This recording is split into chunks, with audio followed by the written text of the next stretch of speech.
हरे कृष्णा, दंडवत प्रणाम। भगवत गीता के अध्याय 2 के श्लोक संख्या 11 के बारे में हम विचार करेंगे। पहले मंगलाचरण।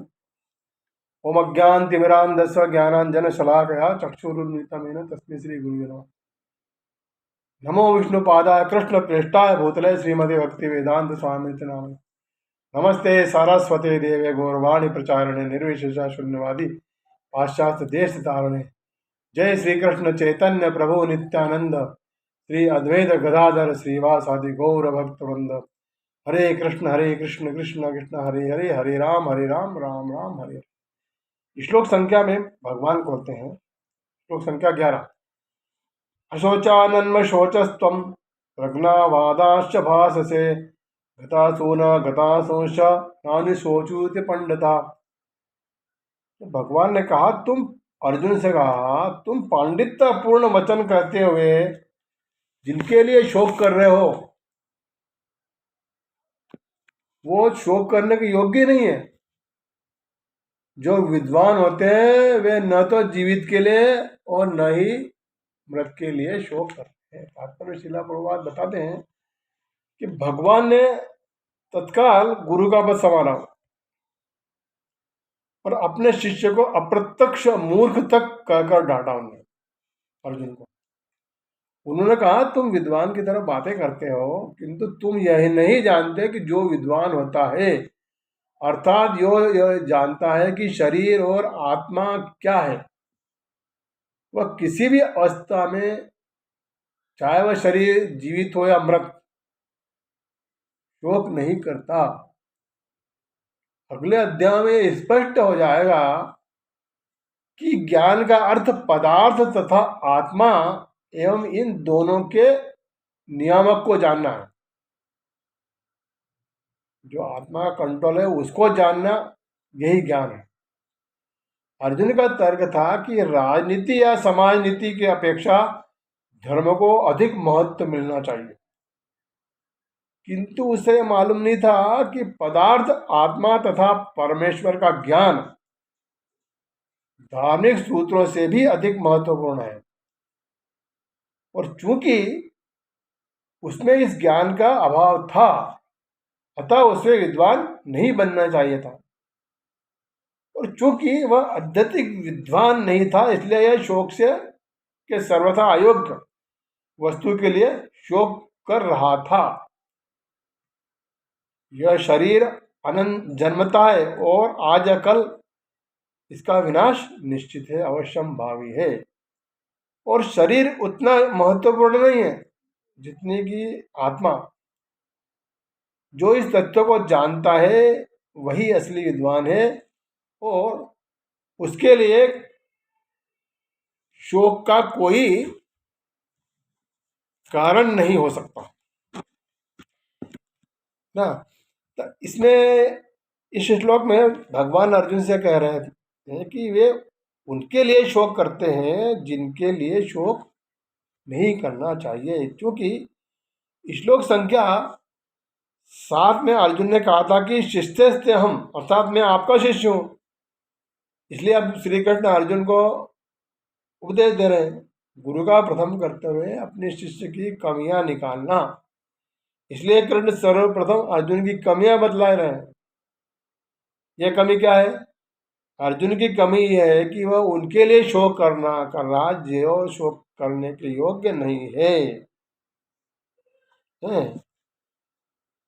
उसके बाद क्या है कि कमी निकालने के साथ साथ गुरु शिष्य की को कृष्ण कथा से भी पुष्ट करता है।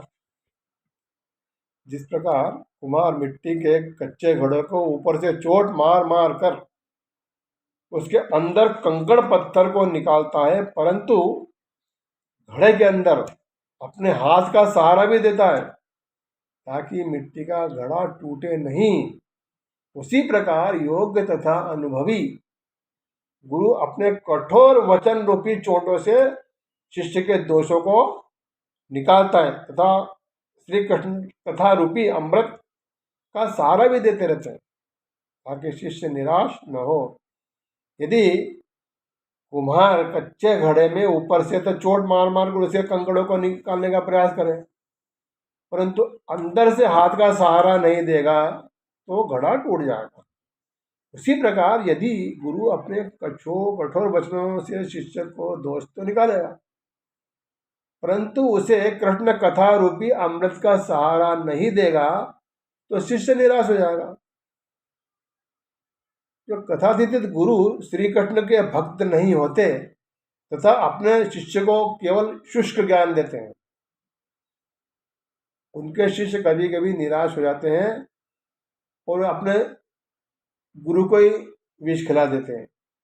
इसलिए अत्यंत आवश्यक है कि गुरु श्री कृष्ण का भक्त हो। उसके बाद के शोक का असली कारण क्या है? तो यहाँ पर कृष्ण अर्जुन से कह रहे हैं कि वे उनके लिए शोक करें जिनके लिए शोक नहीं करना चाहिए।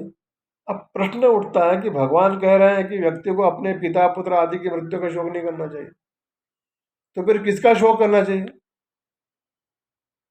इसका उत्तर है कि चूंकि भगवान ने गीता में बतलाया कि यह संसार दुख तथा मृत्यु का स्थान है, इसलिए वास्तव में शोक का विषय यही है कि हम बारंबार जन्म मृत्यु के चक्र में फंसे हुए हैं।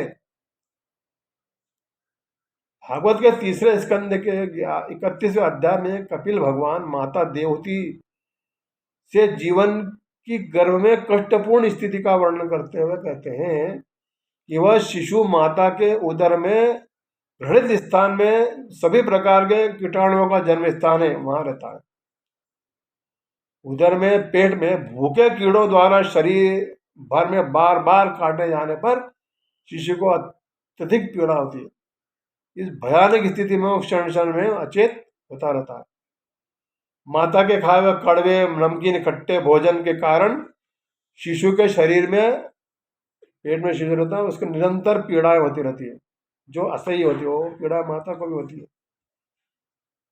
श्रील प्रभुपाद श्लोक के तात्पर्य में बताते हैं कि इस संसार की कष्टमय स्थिति का अनुभव हमें माता के गर्भ में निकलने पर नहीं, अपितु गर्भ में रहते हुए होता है। यह कष्टमय स्थिति उस समय से प्रारंभ होती है जब जीव भौतिक शरीर के संपर्क में स्थापित होता है। दुर्भाग्यवश हम इन अनुभवों को भूल जाते हैं और जन्म के कष्टों पर ठीक से विचार नहीं करते। अतः भगवत गीता में स्पष्ट रूप से उल्लेख है कि मनुष्य को जन्म तथा मृत्यु की कठिनाइयों को समझने के लिए हमेशा सचेत रहना चाहिए। शंकराचार्य जी का एक श्लोक है, पुनरपि जननम पुनरपि मरणम पुनरपि जननी जठरे शयनम ये संसारे बहुत दुस्तारे कृपया पारे पाहि मुरारे। इस श्लोक में शंकराचार्य जी कहते हैं कि हाय, एक बार जन्म लेकर पुनः जन्म लेना पड़ता है और फिर से माता के गर्भ में बंद कर रहना पड़ता है। इन कष्टों की श्रृंखला अपने आप समाप्त नहीं होती। यदि कोई सोचता है कि 100 जन्मों या 1000 जन्मों के बाद वह जन्म मृत्यु का चक्र अपने आप रुक जाएगा, तो ऐसा नहीं है। यह संसार अत्यंत दुस्तर है। हे मुरारी, अपनी अपार कृपा से मेरी रक्षा कीजिए। इसी प्रकार शास्त्रों तथा आचार्यों से हमें यह शिक्षा मिलती है कि हमें बारंबार इन बातों का चिंतन मनन स्मरण करना चाहिए। इसलिए गीता में भगवान कहते हैं जन्म मृत्यु जरावादि दुख दोषानुदर्शनम, अर्थात जन्म मृत्यु जरा व्याधि तथा रोगों में दुख तथा दोषों का बारंबार चिंतन करना ही ज्ञान है। यहाँ पर शब्द है दुख दोषानुदर्शनम। दर्शन का अर्थ है देखना समझना और चिंतन करना। अनु का अर्थ है बारंबार पीछे। इस प्रकार अनुदर्शन शब्द के दो अर्थ हैं, बार बार देखना विचार करना, तथा शास्त्रों तथा आचार्यों ने जैसा बतलाया है उसी के अनुसार देखना या विचार करना। तो वास्तव में यही शोक का विषय है।